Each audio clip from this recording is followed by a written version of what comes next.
Welcome to a new travel vlog. Join me as I visit Russia to see my family.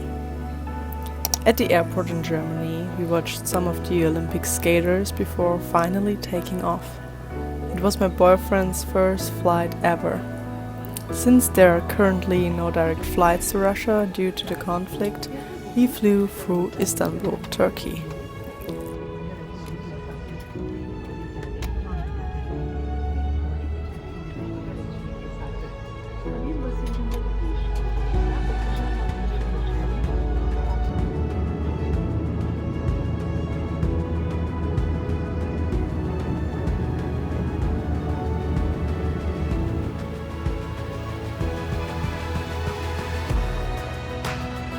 It was my first time on Turkish soil.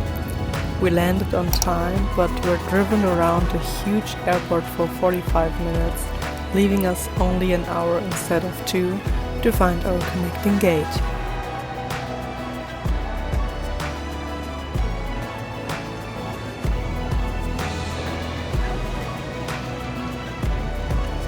Our next flight to Moscow left at 12:30 a.m. and around 2 a.m. we were served breakfast. I've never eaten breakfast that early before. The second plane was also very comfortable since it was much larger than the first. We could even see that we were flying around Ukraine.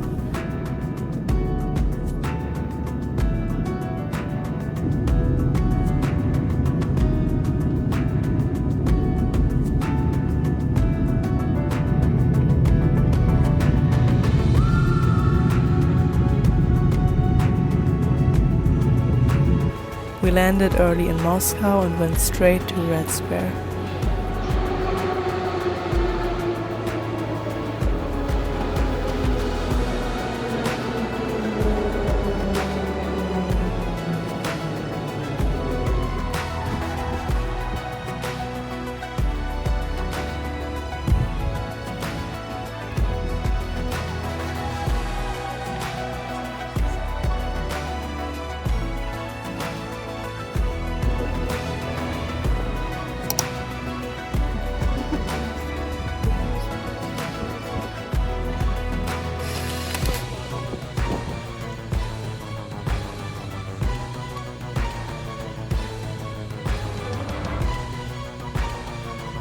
There, we visited a huge department store called Boom and bought SIM cards for around €5 for a month.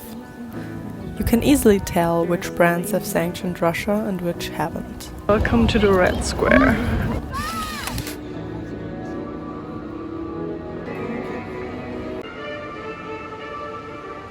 Afterward, we grabbed coffee and by then it was about 9 a.m. Around 1 p.m. we boarded a train from Moscow heading north toward Arkhangelsk, which took about 9 hours. We saw forests, trees and vast landscapes of untouched nature. The next day we went for a walk. Much of Russia is very rural and many people live in challenging conditions. But you can tell there's an effort to beautify villages and create gathering spots for young people. How many tea swords? Oh my god. My dream.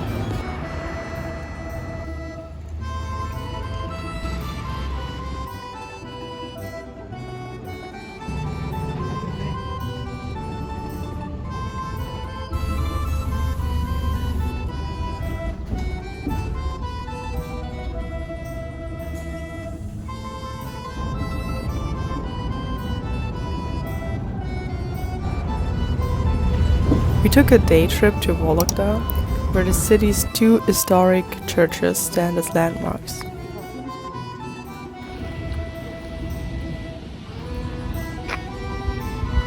Welcome to Vologda.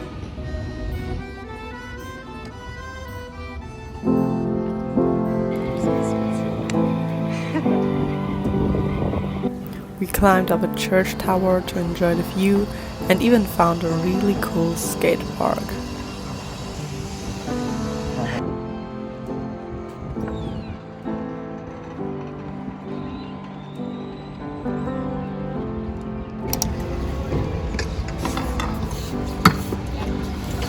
We found a skate park, though unfortunately we hadn't brought skateboards.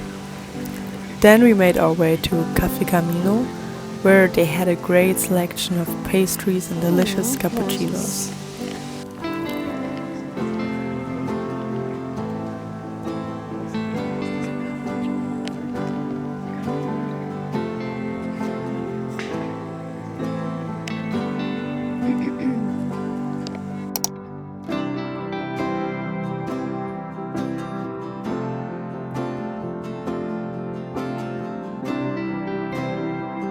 On the bus ride back, our mood quickly dropped as our bus driver drove recklessly, almost causing a few accidents.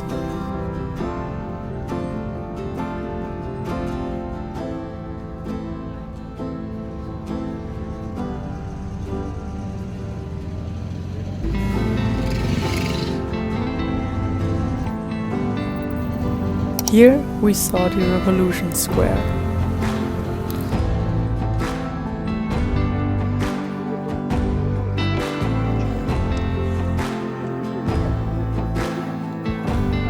This is the land of my grandparents. It's called Dacha. A quintessential Russian experience is visiting a dacha. We also headed to the nearby river. The water was already very cold, but I went for a swim anyway.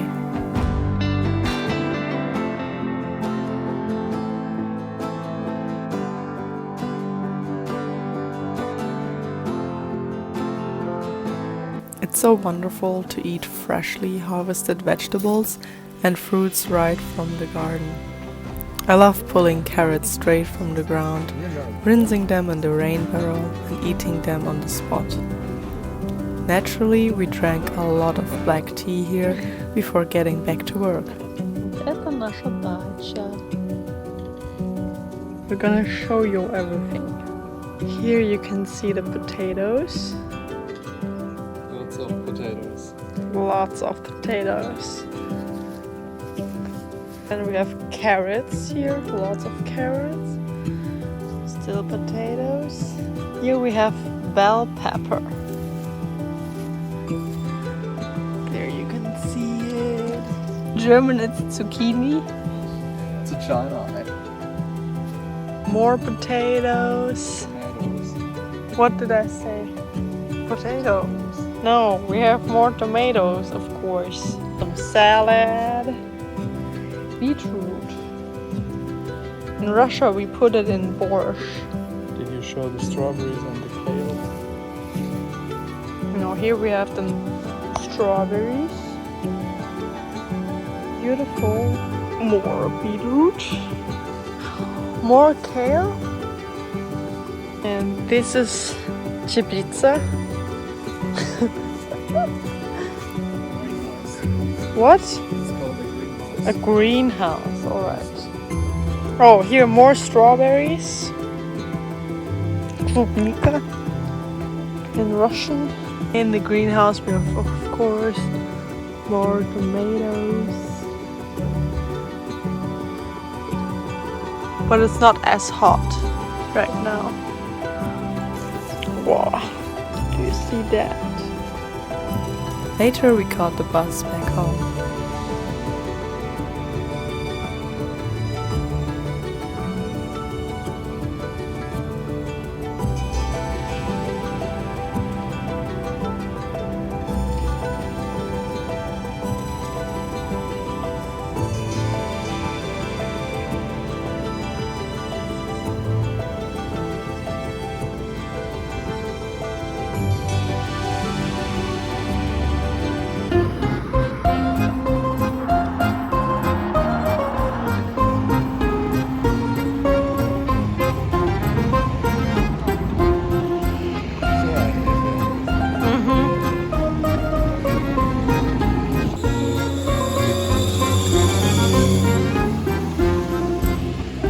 We are all wet.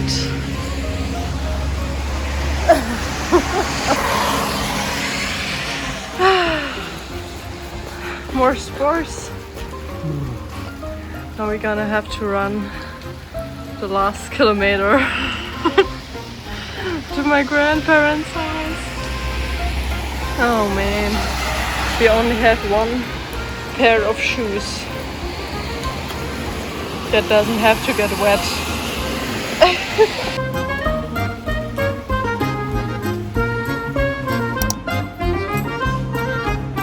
We returned to Vologda, where I bought a few books and Paul got some skate shoes.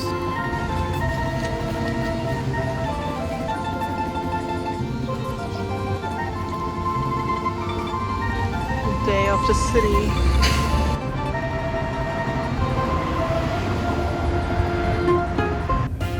Then we set off for St. Petersburg. Our bus trip started in the evening.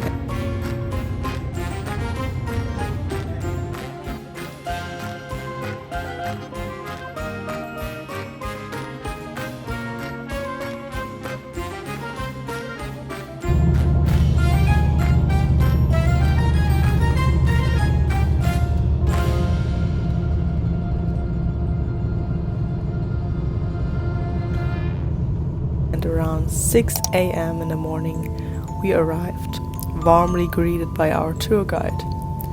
Although the city is known for its rainy weather, we were welcomed by perfect sunny skies on our first day.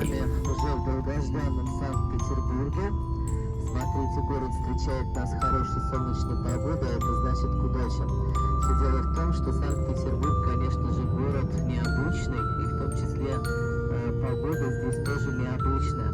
Солнечных ясных дней здесь в году бывает совсем немного. Ну вот сегодня, смотрите, погода нас встречает радушно.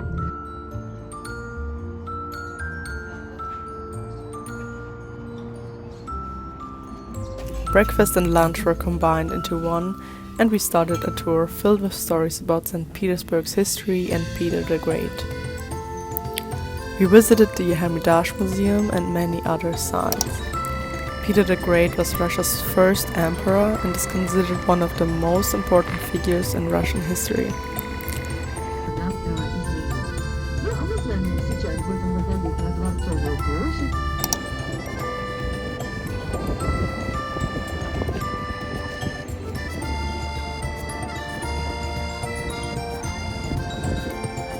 St. Petersburg is often called the Venice of the North because of its many canals, and people can rent or own boats.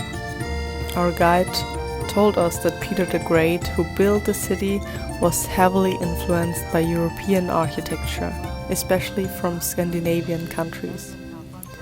Russia and Sweden even went to war, but peace was eventually reached.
We also went on a boat ride, where we learned more history.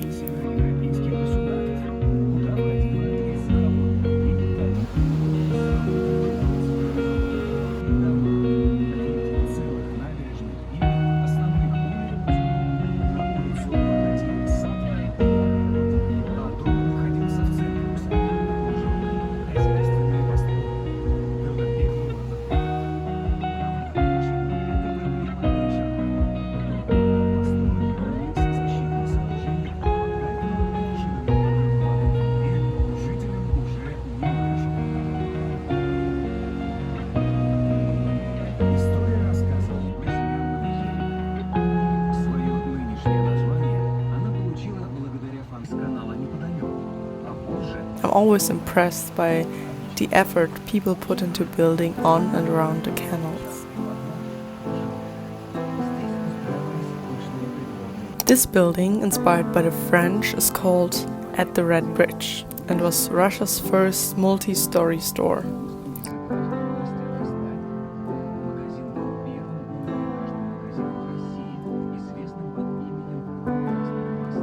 Next we visited Peterhof. Peter was a playful man, even adding fountains in his park to soak unsuspecting guests strolling down certain paths at specific times.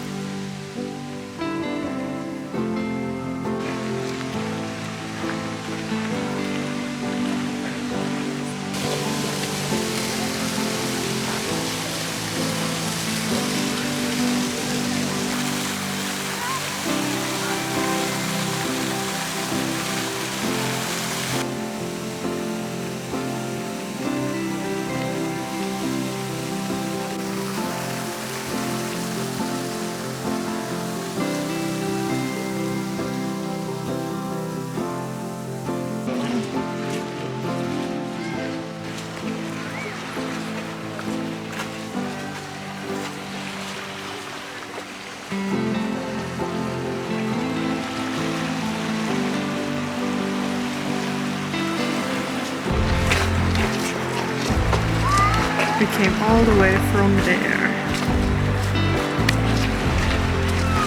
Seeing the waves of the Baltic Sea was so calming. We could even dip our toes in.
The next day, St. Petersburg greeted us with one of its trademarks, rain.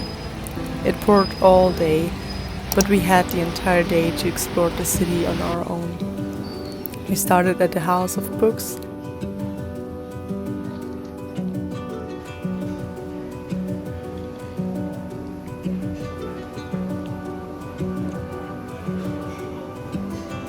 Then visited the University of Technology and Design.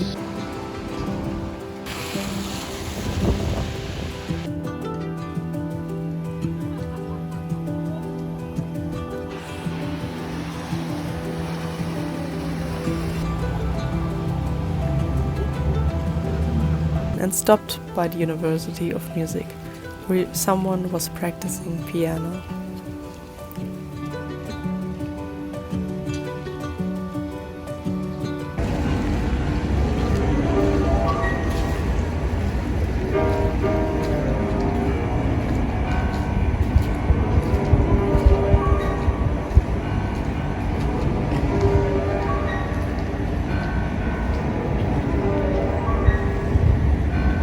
We had delicious Mediterranean food, which was surprisingly affordable.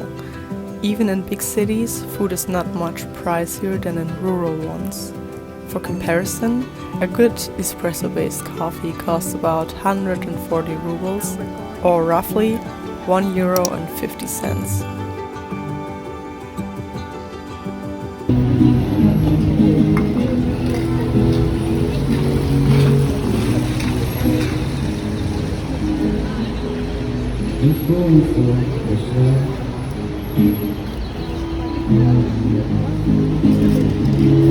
Sanctions are also noticeable. KFC is now called Mastix, as Russian entrepreneurs have bought up everything and started their own versions. In the evening, we took a tour of various unique spots.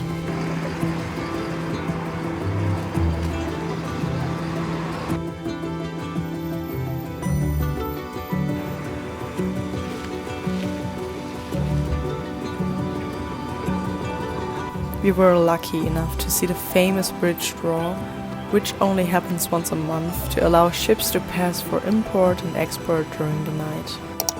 Despite it happening monthly, it draws a huge crowd as if it were an annual event.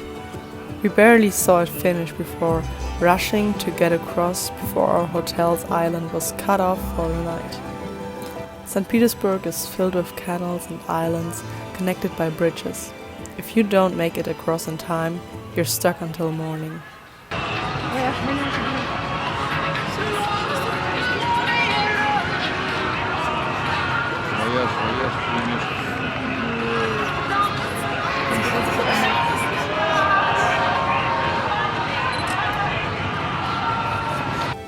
After a few hours of sleep, we were back on a tour. We heard about St. Petersburg's development plans, including forests, parks, skyscrapers and shops.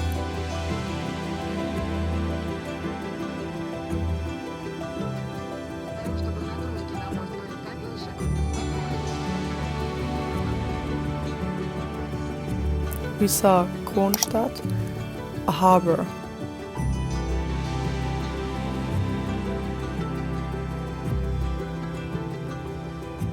And then headed to Pavlovsk Palace, where we took a stroll through the park but skipped the palace tour. We were a bit overloaded with information.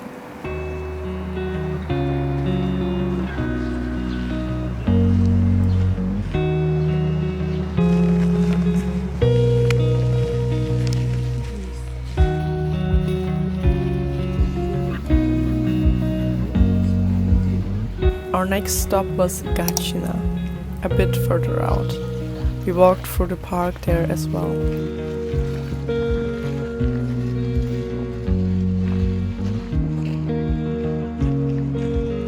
Here's the water labyrinth.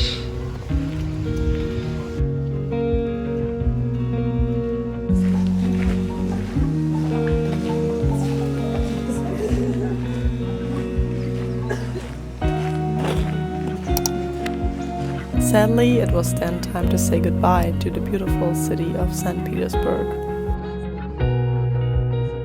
Paul bought a skateboard set in St. Petersburg, which he couldn't wait to try out at the Yama skate park in Vologda. We also enjoyed the delicious turkey shawarma for only €2. We spent another day at the Dacha, harvesting all the potatoes. I love working on the Dacha and being in nature. We finished quickly as many hands helped. Afterward, we went shopping briefly and had pelmeni for dinner. On the last day, I went for a manicure, which only cost about €4. In the evening, we had to catch the train back to Moscow. I'm very grateful for the chance to visit my family, even with challenging circumstances. I'll definitely come back.